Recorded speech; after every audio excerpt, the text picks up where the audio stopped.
The Smashing Machine is the latest movie from director Benny Sadie. It depicts the life of MMA fighter Mark Kerr.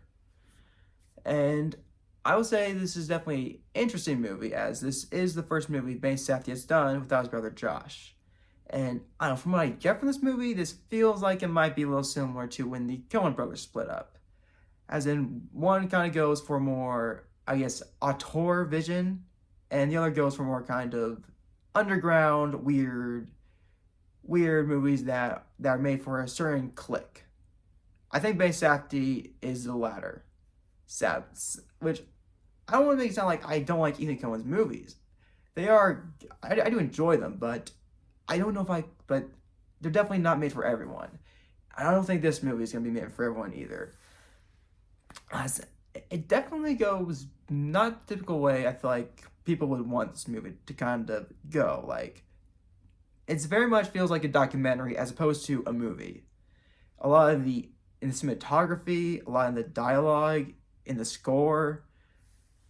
I could honestly see people kind of just maybe seeing a clip of this and honestly not honestly thinking this is a movie, like thinking, oh, I'll just catch that on streaming on Netflix. And I don't know, for me it kind of worked, but it might not work for others.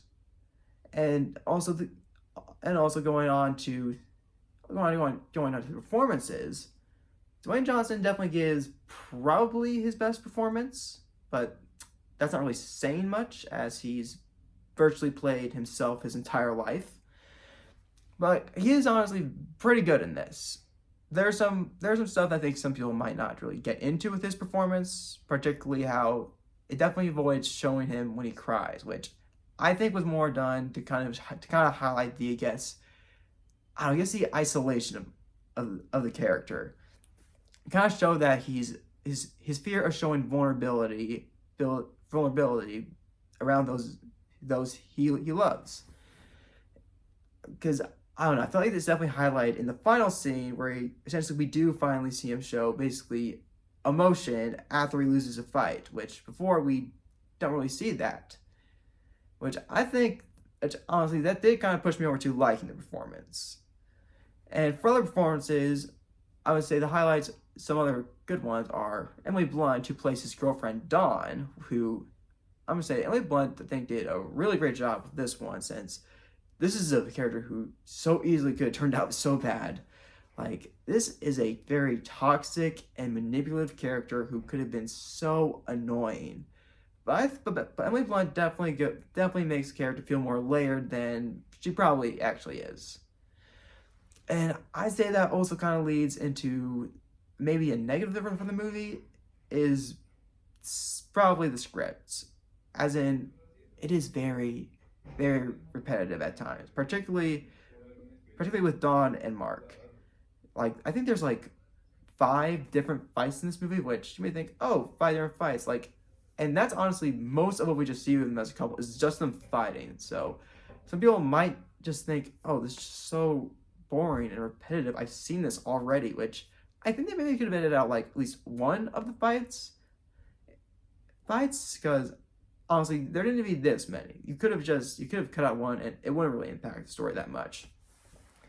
But it could just be that this was the relationship that they had, just constant fighting, just this toxic relationship that just constantly brings both of them down, which also kind of weird leads to a weird feeling at the ending where in the closing credits it says, I don't think this is a spoiler since this is just someone's life, but they married, even though it feels like the movie's showing that this is a terrible relationship.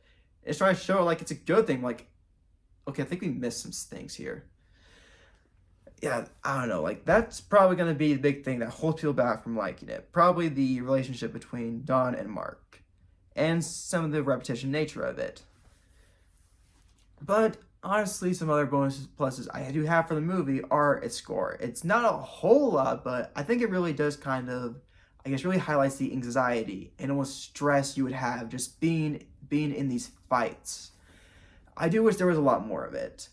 And I think I almost forgot to say this, but Ryan Bader gives a really good performance as Mark Coleman. Like, he's definitely a lot more subtle performance as opposed to Johnson. But I honestly would really like see him more movies after this. He definitely gives off more than what he's given. He definitely does a lot. He definitely gives a lot to make this character feel really I don't say interesting, but more developed than the script probably makes him. That honestly was said for, I think, a lot of the actors in this. I personally enjoy this movie, but I can understand how some people aren't really going to get into it. It just not being a lot of people's cup of tea.